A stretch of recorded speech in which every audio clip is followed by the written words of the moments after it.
আজকে আমরা সবাই মিলে যাচ্ছি আমার বান্ধবীর বোনের বিয়ে খেতে। আমাদের 2026 সালের এটাই মনে হয় শেষ বিয়ে খাওয়া। বিয়ে বাড়িতে গিয়ে তো আমরা অনেক অনেক মজা করেছি আর অনেক অনেক খাবার দাবারও খেয়েছি। আমরা কি কি করলাম বিয়ে বাড়িতে গিয়ে সেই ভিডিওটি আপনাদের সাথে শেয়ার করব। আসসালামু আলাইকুম এভরিওয়ান, আশা করছি যারা যারা আমার ভিডিওটি দেখছেন অবশ্যই আপনারা সবাই অনেক বেশি ভালো আছেন। আলহামদুলিল্লাহ আমরাও কিন্তু অনেক ভালো আছি। আশা করছি আজকের ভিডিওটি আপনাদের কাছে অনেক বেশি ভালো লাগবে। অবশ্যই কিন্তু আপনারা যারা যারা ভিডিওটি দেখছেন অবশ্যই স্কিপ না করে ফুল ভিডিওটি দেখবেন। তো শুরু করছি আমার রেডি হওয়া দিয়ে। দেখেন আমি আমার আউটফিটটা রেডি করে নিয়েছিলাম আর আমরা দুই বোনে কিন্তু একদম রেডি হয়ে বের হয়ে পড়েছি। শুধু কিন্তু আমরা দুই বোনে না, আমাদের বাড়ির সবাই মিলে রেডি হয়ে আমরা বাসা থেকে বের হয়ে পড়লাম বিয়ে বাড়িতে যাওয়ার জন্য। বান্ধবীর ছোট বোনের বিয়ে বলে কথা, যদি না যায় তাহলে কি হবে। আর আমাদের শুধু না, আমাদের এলাকার সবাইকেই কিন্তু দাওয়াত দেওয়া হয়েছিল। আর দেখেন বিয়ে বাড়িতে যাওয়ার আগে ছোট্ট একটা মিনির সাথে দেখা হয়ে গেছিল। শুধু আমরাই নাই যে দেখেন আমরা তিন বোন কিন্তু একসাথে ভিডিও করে নিলাম। আমরা বাদে কিন্তু এলাকার সবাই বিয়ে বাড়ির দিকে ছুটছিল, যেহেতু দিনটি শুক্রবার ছিল। আর এদিকে দেখেন আমাদের আরেকটা বোন নাইকি স্টাইলে এন্ট্রি নিচ্ছে। আর ওই দিন কিন্তু পাশাপাশি দুইটা বিয়ে বাড়ি ছিল, মানে একটা হিন্দু বিয়ে আর একটা মুসলিম বিয়ে। আমাদের কিন্তু দেওয়া ছিল মুসলিম বিয়েতে। দেখেন দেখতে দেখতে কিন্তু আমরা বিয়ে বাড়িতে চলে এসেছি। বিয়ে বাড়িটা যেহেতু আমাদের বাড়ি থেকে বেশি একটা দূরে না, আর এসেই তো ফারহান প্রথমে তার মামাদের সাথে স্টেজে চলে গিয়েছিল। কিছুক্ষণ সময় তো আমরা স্টেজের উপরে ছবি টবি তুলে আর ভিডিও করে তারপরে চলে গিয়েছিলাম খাবার প্যান্ডেলে। দেখেন খাবার প্যান্ডেলে কিন্তু প্রথমে আমার মা, নানু আর আমার বোনরা বসে পড়েছিল। আর প্রথম বইটাকে না বসে কি বড় ভুলটা যে করেছি সেটা কিন্তু এখন বুঝতে পারছি। দেখেন কত পরিমাণে ভিড়, মানে মানুষজন বের হচ্ছে আর ধাক্কাধাক্কি করে একে অপরের উপর দিয়ে আরেকজন চলে যাচ্ছিল ভিতরের দিকে। এদিকে তো আমার মা বোন ওরা খাবার দাবার খেয়ে বের হয়ে পড়েছে।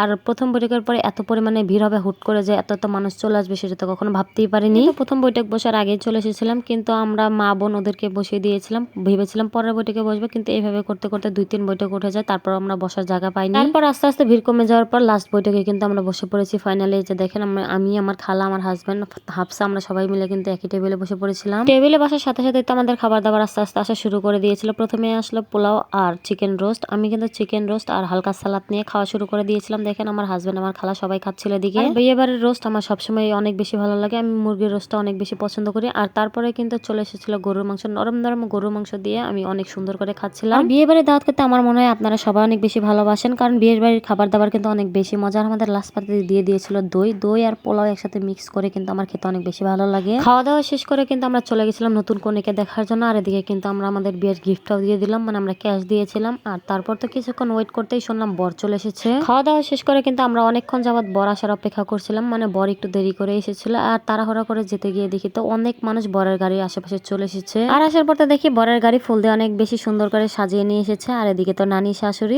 বরকে বরণ করে নামিয়ে নিচ্ছিল, মানে ফুলের মালা দিয়ে আর হাতে একটা আংটি পরিয়ে বরণ করে নিল। বরকে বরণ করে দেখেন গাড়ি থেকে নামিয়ে নিল, আর তারপর কিন্তু পাগড়ি টাগড়ি পরিয়ে নিয়ে যাচ্ছিল। আর আমার মনে হয় বরণ করার সময় শরবত খাওয়াতে ভুলে গিয়েছে, তার জন্য কিন্তু পিছন দিকে ডাক দিয়ে দেখেন আবার শরবত খাইয়ে নিল। একটা মজার ঘটনা কি জানেন, যখন বরের গাড়ি নিয়ে এসেছিল তখন কিন্তু অনেক অনেক ফুল দিয়ে গাড়িটা সাজানো ছিল। আর বিয়ে হতে হতে কিন্তু গাড়ির একটা ফুলও নিয়ে, মানে সবগুলো ফুল হাওয়া হয়ে গেছে, যার যার মতো ছিঁড়ে নিয়ে চলে গেছে। আর দেখতে দেখতে কিন্তু আমাদের ছোট বোনটার বিয়ে হয়ে বিদায় সময়ে চলে এসেছে। আপনারা সবাই কিন্তু এই ছোট্ট বোনটার জন্য দোয়া করবেন। নতুন দম্পতির পথ চলা যেন অনেক অনেক সুন্দর হয় এই কামনা করি। আমার এই ছোট্ট ভিডিওটি আপনাদের কাছে কেমন লেগেছে অবশ্যই কিন্তু কমেন্ট করে জানাবেন। আপনাদের সাথে দেখা হচ্ছে পরবর্তী ভিডিওতে। আল্লাহ হাফেজ।